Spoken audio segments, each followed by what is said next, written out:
Let's cut to the chase. If you're a youth soccer coach and you're not prioritizing ball mastery, you're doing the players and the game a huge disservice. It's time to stop skirting around this fundamental aspect of soccer development and start focusing on what truly matters. I get it. Investing the time to grow these skills may hurt your team in early season games, but I'm tired of seeing players that can pass the ball but lose any 1v1 encounters because they're pressured too quickly. Let's change this right now.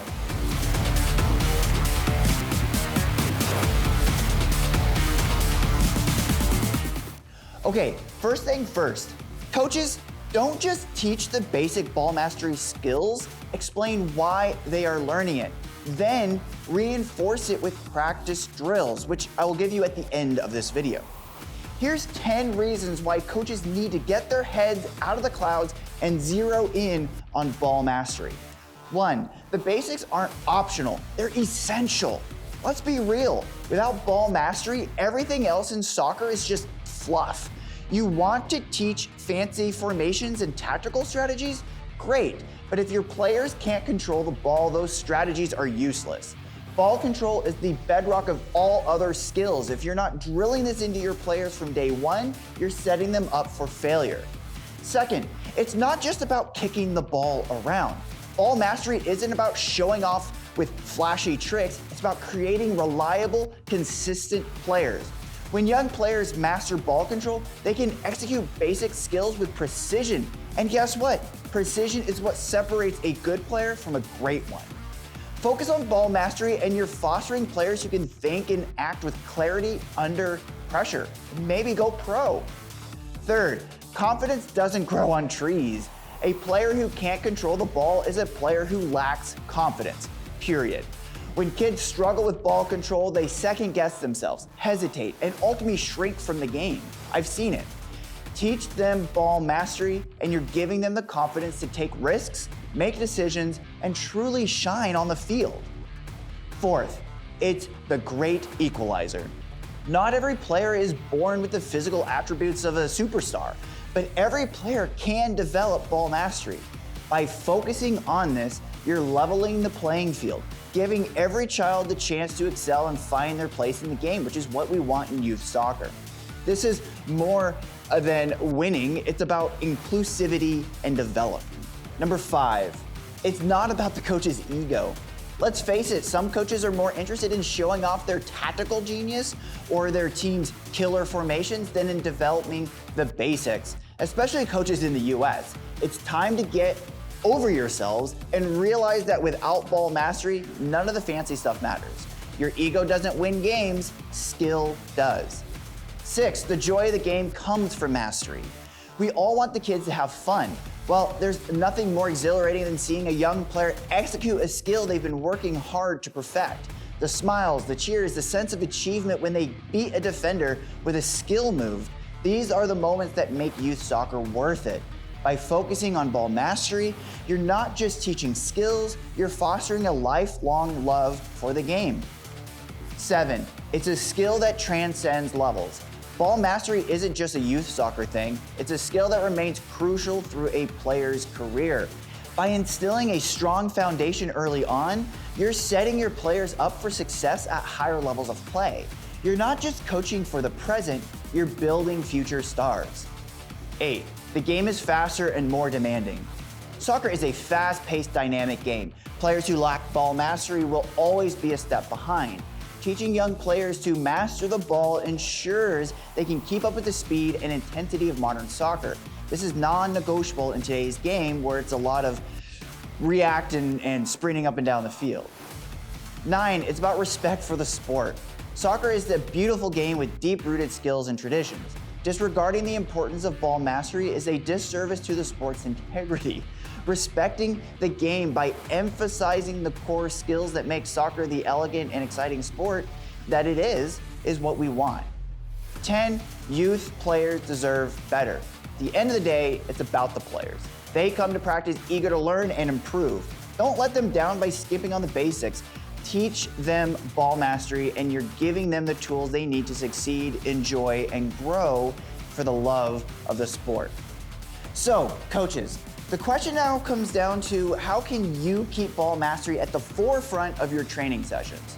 What ball mastery skills do we teach kids and how often? Well, here's how I do it. At the beginning of the season, I like to introduce 5 or so ball mastery skills to measure where the players are at. Then I choose 2 skills to focus on each week, where we can focus on them during warm-ups and then reinforce them in practice for the week. After they get comfortable with these, we move on to more skills or add on to the mastery skill for a more complex move. My goal for a season is getting them comfortable with 10 basic ball mastery skills by the end of that season. Let's start with looking at 5 ball mastery skills to get 7v7 players comfortable with and how we can build from there. The 5 that we're gonna look at are soul heel, push stop, tick-tocks, scissors, and pull Vs. All right, listen up. We're gonna do our warm-ups. Remember, like how we normally do TikToks and things like that? We're gonna slowly learn new things. So, first thing's very, very simple. We're gonna stay on one leg. Put your ball on, right foot on top. All we're gonna do, roll it back and roll it forward with your toes. So you're rolling it forward, like your laces is stopping it, you're rolling it forward. And you're trying to get used to this motion. If you get used to it, go a little faster. So remember, it's hitting your laces. You're not just stopping it with the tip of your toe. You want the ball to come back behind, your foot behind the ball. So you want the ball underneath you, behind you. Left foot here, step right here. And then now roll it behind you and forward. There you go, that's the motion. Keep it behind you, keep it behind you. Roll it.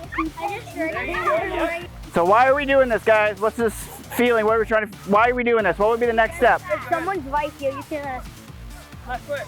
Oh yeah, it's a trick move. You can go boom, boom, sideways, right? Or like this. when we dribble, I want you guys to know, when we dribble, when we're running fast, we're dribbling with our toes like toe down.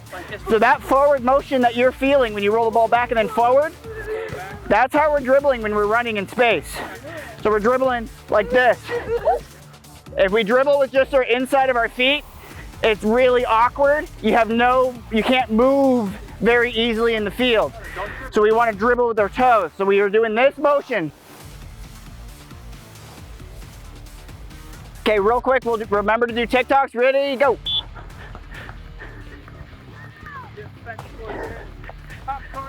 Get them fast, get them fast.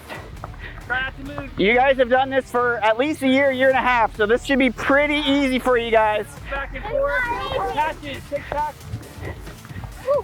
Yeah, you're doing it right. Just keep it in between your feet. Try and get a hop, Garrett. Yeah, hopping. In the air. Try and keep it back and forth in between your feet. Okay, you ready? So watch what I'm doing. So I'm next to the ball. What I'm gonna do, I'm gonna tap it sideways, hop and step on it. Hop and step on it, right? It's easy until we go the other way. So go ahead, do this, hop, step. So tap it, hop, and stop. So now, guys, go the other way. So stand on the other side of the ball, and then use your left foot. So now we're going the other side of the field. Tap, hop, stop. Small touches.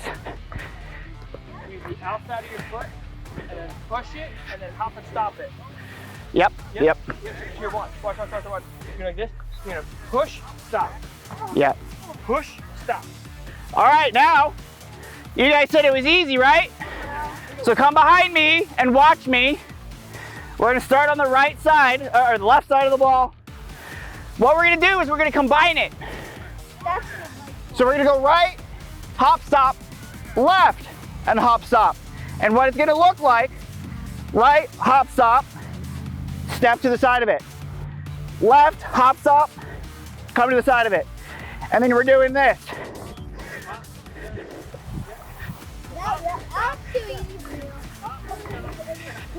So we're doing very small touches. Very small touches. Left, hop, and the ball ends up in the middle. Right, hop, ball's in the middle. Stand next to it. There you go, yep. And we're gonna go hop, stop, and then come to the side of it. Go ahead, do that. So you gotta tap it first, tap it, stop it with a hop, and the ball goes in the middle. There it is, yep. Who can show me scissor kicks? How do you do a scissor move? Don't touch the ball, just go around it, right? You're going around the ball, around the ball, around the ball. It's like a, yep. Foot's always moving from the middle to the outside. Oh, yeah, there it is. Yeah, get that round motion around it, yep. Come to the front, you're gonna go around it. Ooh, so what you're doing a step over. Your foot is going forward around. That's called a step over. These are step overs, right? I want your foot come underneath and around, underneath and around. Wyatt. No, yeah, like that, yep. So this foot around this way, and now that foot around this way. And then, nope. My legs are actually dead now. And so you can spread your legs so it's in the middle. Then you have space for that scissor move. And then what you're gonna do is hop to the left, hop to the right, but the other foot goes around. Hop to the left, hop to the right, hop to the left. The V on the ground. Pull it back towards us, use that same foot, go to the other foot. Pull back, V. We always do the hop stop. Hop stop. Hop stop. What we're trying to do, again, always thinking there's a defender in front of us and we're going to fake them out. So we're dribbling, just pause it, pull back, go this way. Right hand, fake. You gotta go quick. Pull back. Pull back. We're using the inside of our foot.